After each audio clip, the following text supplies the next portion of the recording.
Hello, ericgimbal.com, and today, thanks to photosura.com, I'm going to show you the Fujifilm X-T30. Let's start.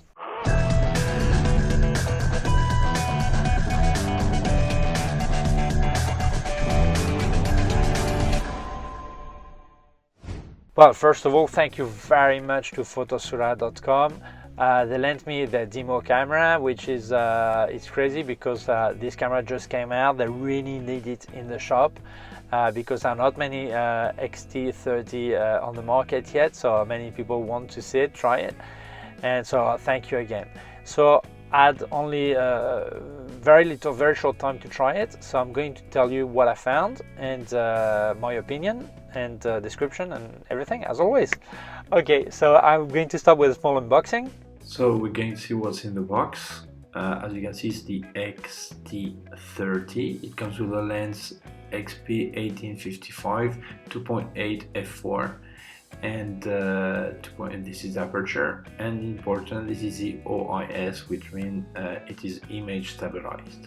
So let's open.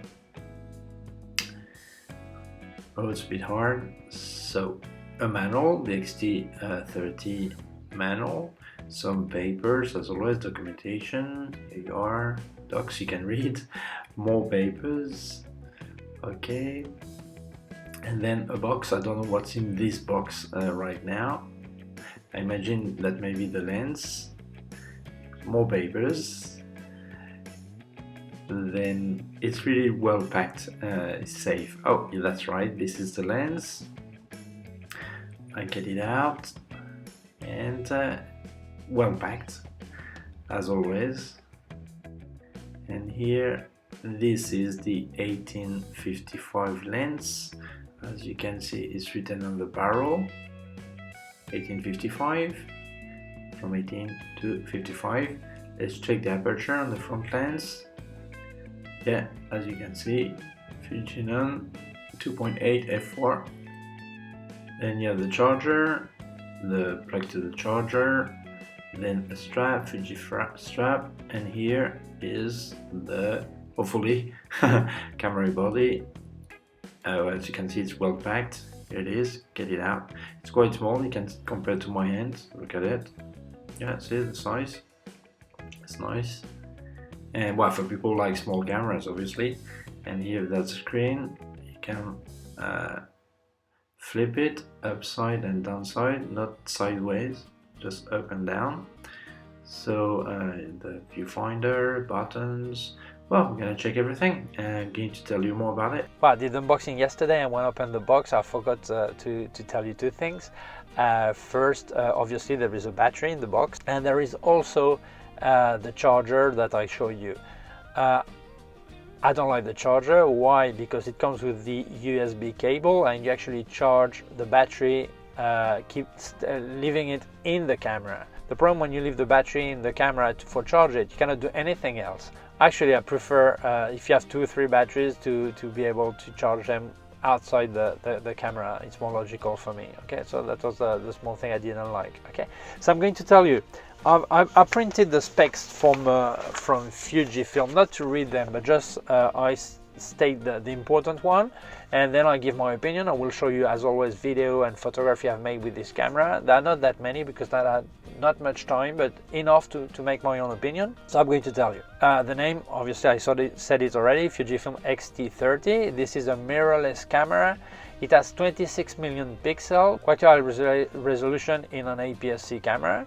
The sensor is X-Trans, the typical invention by Fuji. I cannot explain how it works, but they're the only one to have that kind of, I think they are about the only one to have that kind of sensor. It's use a SD card like the SDHC and the SDXC that can go up to 512 gigabyte UHS-1. Images can be in JPEG or RAW. They use 14-bit RAW, which is more than many still, because many are still in 12 bits, so it's very good. Bayonet is the Fuji X. The good thing about Fuji, they have many adapters, so you can put other lenses on it, especially if you want retro and old lenses. You already have manual lenses, you can put them on it with an adapter. And the ISO goes from natively from 200 up to 12,800, and it can be extended to 80, 100, 125, 25,600 and 51,200. I'm passing you some ISO picture. As you can see, up to 12,800 the native I've tried. It escaped. I think 3200 and 6400 are quite usable, so I do think it is very good taking into account the amount of resolution in this sensor size. So I'm quite surprised. That's nice, but usually Fujifilm as always had quite acceptable or good result with noise. There is 256 zone for exposure, and you can have multiple spots, central and average, and the results are quite good. I mean, I've done pictures and the exposure is really good. You can compensate +5 or -5 EV when its video is -2 +2, which is very good because it gives you more usability. Image stabilization, and when I decided to leave Canon and I was thinking about Olympus, Sony or Fujifilm, I eventually got to Olympus, and my main decision was due to the image stabilization in bodies, that the body is stabilized. And Fujifilm has not that. I decided not to go to Sony because the lens were as heavy and expensive as my Canon one. I prefer IBIS, which is in-body image stabilization, because if you use all the lenses with an adapter, whatever, the image is stabilized. When you use a Fujifilm, you need to use you need to use lenses that have stabilization, otherwise you're not stabilized. I think it's a bit a pity they have not done that yet. Speed. You know, you have two shutters on this kind of camera. You have a mechanical one and an electronic one. The mechanical one can go from 30 seconds up to 4,000th of a second, and then you have bulb mode, but it's limited to 60 minutes. Then the electronic one goes from 30 seconds up to 32,000th of a second. The bulb can go 1 second or 15 minutes, depending how you use it. And then you can combine both, and but you still have the top of 60 minutes in bulb. So for people who do astrophotography, night stars and all that, that may be a problem because maybe they need more than 60 minutes. Burst. There's a long list of what it can do. I'm going to speak about the fastest burst, which is 30 images per second. But 30 images per second is great in electronic shutter. But the problem is, first, it makes a small crop of 125, and second, it's limited to 26 images in JPEG or 17 images in RAW. It means actually it's like if you're on RAW, it's like half a second. So when you're going to depress the shutter, it's going to be a limit. No, so you must know that. It's important. Bracketing, there are many options of bracketing. You have the automatic exposure, then you have the film simulation. You know that Fuji, they have different kind of film. I'll speak about it after. So you can do 3 kind of film style. Then you have dynamic range, 100%, 200%, 400%. Then the auto ISO one, the bracketing with the ISO, 1/3, 2/3, and a full stop. Then you have white balance bracketing also, and also you have focusing bracketing. You can do from 1 to 999 pictures, so you can do actually focus stacking. You can limit the amount of picture and also the time. It means like if you want from 0 to 10 seconds to give time. For example, if you do focus bracketing with a flash and you need the flash to recycle, well, that's possible. The autofocus, they have the simple autofocus, the continuous, and manual focusing. Actually here you have a button that tells you what, if you want to have a single autofocus, it's here. You press and then it's locked. Even if you move, it keeps the autofocus. And in the continuous, it means you track your subject, and even the subject moves, obviously it follows him, and you have the manual focusing. You decide here, okay? And you have two kind of autofocus. You have the contrast system and the phase detection. The phase detection is a lot better, and the autofocus system is quite impressive. And this hybrid, it actually makes the contrast and the phase detection. It all works smoothly. The autofocus is brilliant on this camera. When they say it's a small X-T3, it's true. It's true. It's really great. Then you have also the possibility to select the face and the eye, the same as Sony has, the eye detect. And now I'm going to show you a small video. I'm doing the stupid guy there moving all this. It's supposed to follow my eye, and if I disappear out of the frame, it should frame me again. As you can see, it works, but I was expecting something really snappier. Works perfectly. And I think it's not bad, but I think they could do better. I think Sony is doing better with this. It does time lapse. It also does panoramic. So put a panoramic. I did. Flash. There is flash, pop-up flash. If you don't know what it is, you see it seems like there is no flash, integrated flash. But if you move this, see the flash coming out. Okay. Obviously, you have a hot shoe here for flash. Flash synchronization is 1/180th of a second. I think it's quite low. I would prefer 200 or 250. I don't know why it's 180 and not a bit more, but that's that's what it is. Take it into account if you need it. The viewfinder. The viewfinder, it looks nice because it's round like this. When you actually for picture, when you look at it, it's quite comfortable. I'm so used to electronic viewfinder. I'm not really objective when I speak about electronic viewfinders. It's true, when I look at my Leica M4P, actually it looks like a window, so it's brilliant. But any other viewfinder always look worse. But when I compare reflex to electronic viewfinder, it doesn't really bother me. Except in this case, when you do video, normally you don't check the viewfinder, you check the screen. But sometimes, to be more stable, especially if your lens is not stabilized, you want to look at this. And what I notice when you do a video, it goes tick, tick, tick, tick, tick, tick. It's not nice, it doesn't follow, it's not smooth at all. So if you need to video looking in the viewfinder, you may not like it. Because I think it's really bothering. I didn't like that at all, you know.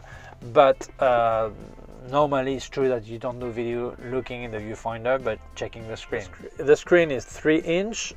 Actually, you can flip it like this, but you cannot move it the other way. Okay, I prefer when you can move sideways, especially because I do some YouTube videos. So if I want to record, I want to see myself. But that's the way it is. Okay. And it's touchable. When you want to make a picture, you actually focus and shoot. All this, click directly, it makes the focusing and make the shoot at the same time, make the picture at the same time. It's very good, it works, it's nice. Video, big question, is there 4K? Yes, there is 4K. They have two 4K format. They have the Cine 4K, which is 1496 by 2160. At 29.97, well, 30p, 25p, 24p, and the 23.99 or 98, sorry, at 200 and 100 megabits. But the limit time, the recording time is limited to 10 minutes in a row. Obviously, you can stop and restart. Then you have 4K, 3840 by 2160, which is 30p, well, 29.97, 25p, 24p, and 23.98 at 200 and 100 megabits, also limited to 10 minutes. To Full HD, the 2048 by 1080, 59.94, which is like 60p, 50p, 29.97, which is 30p, 25, 24, and 23.98 at 200 and 100 megabits, limited to 15 minutes recording. You have the typical Full HD, which is what you see in my YouTube channel, 1920 by 1080, which is 60p, well, almost, which is 59.94, 50p, 29.97, 30, 25, 24, and 23.98 at 200 and 100 megabits, also limited to 15 minutes. And then you have for slow-mo, you have in Full HD 1920 by 1080, you have 120p and 100p at 200 megabits, but it's limited to 6 minutes. I suppose it's limited to for the reason of overheating, because nowadays there's no limit by law in Europe that was limiting to 30 minutes many recordings, so I don't think that's a problem. Photographic function, there are many, so I'm not going to get in each of them. I'll say you have automatic cleaning of your red eyes, everything like dynamic range, electronic level, all this, everything you can imagine is there. Okay.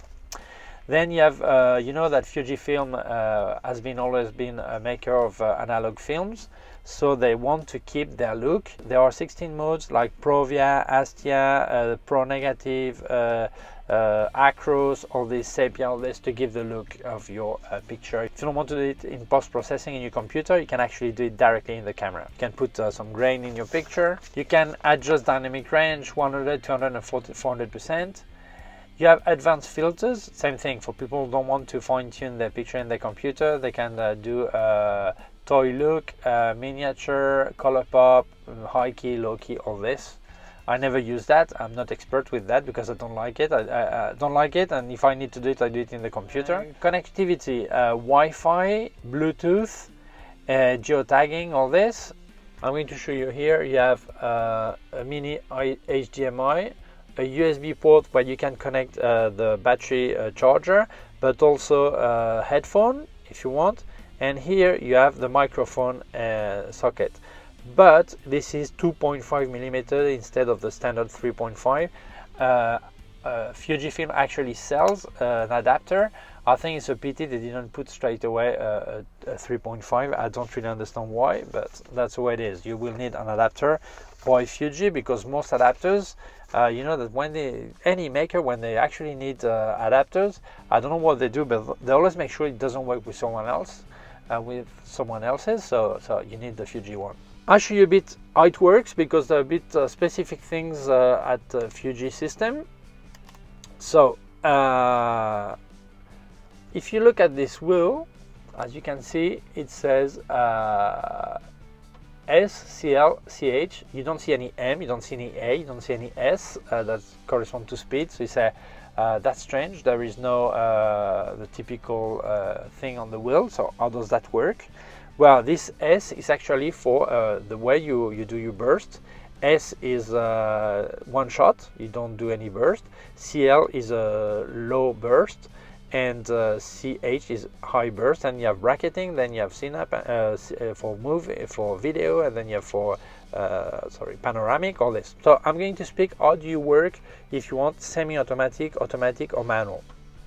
As you can see here on the speed wheel, there is an A, and here on the barrel of the lens there is also an A. If you have A here, it's automatic aperture, A here, automatic speed, both A fully automatic.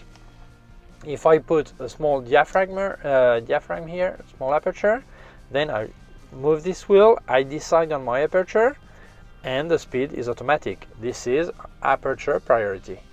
If I put a speed here and the A here, it will be speed priority and automatic aperture. And if I want fully manual, I have to put this. Okay. Second thing, on Fuji, this is this wheel. I don't like it. I complained since day one. I think something is not really logical, but they wanted to have this retro look, so you put your speed, and actually if you move this wheel, it lets you adjust 1/3, 2/3, but then if you want to do a full stop of speed above or below, you have to turn the wheel again. So it's not practical, because you're here, you stopped, you need to go back. Other option is then to put on T.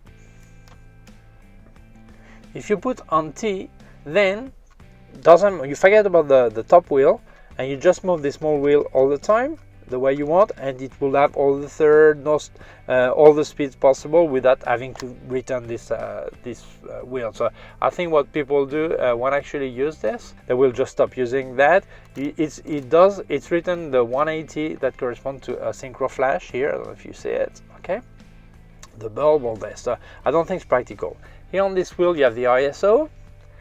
And here they have the normal things, but there is the magic Q.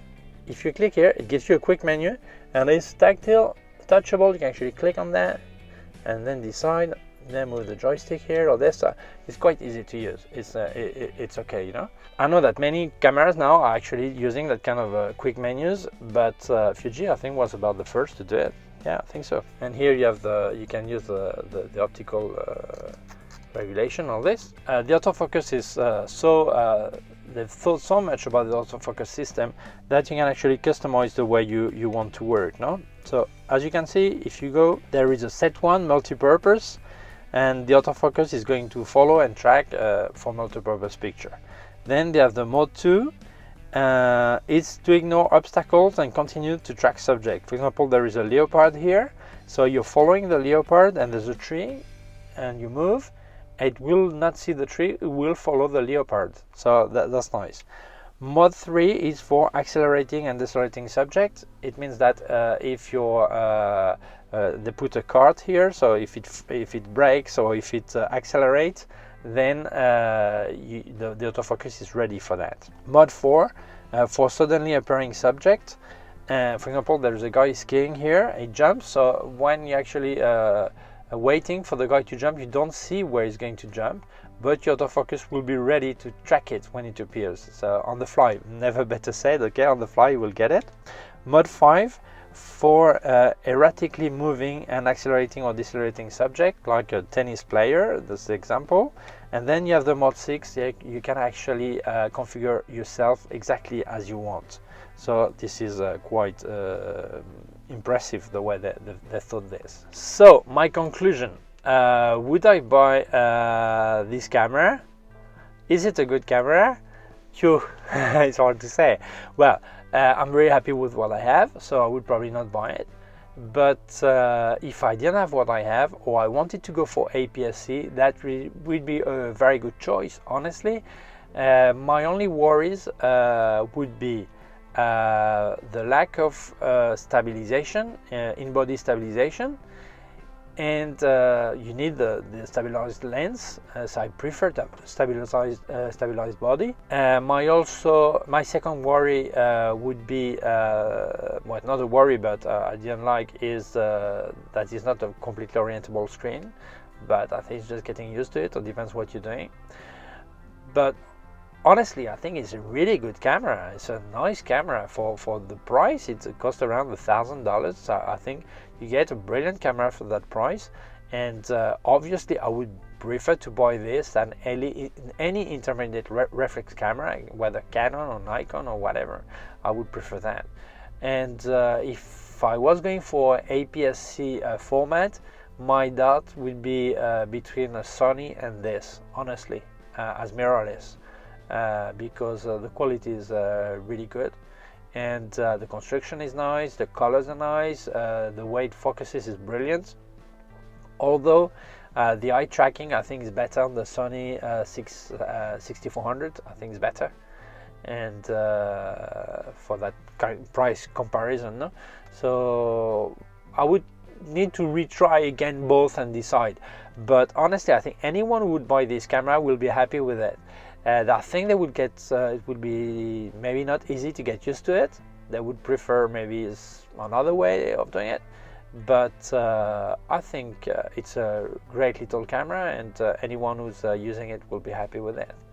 So that's it. Thank you very much, Photosula, for lending me the demo camera. I know they really need it, so I really thank them. Thank you to you for watching the video. Please subscribe to my YouTube channel. There is a button down here, also a small bell. If you click on the bell, you will get notified when I upload a new video. My website, ericgibaud.com. If you have any comment, you can leave it below or send me an email to info@ericgibaud.com. And below, I also put some links to other parts of my channel and my gear if you want to interested in getting it. So that's it. Thank you very much. Bye.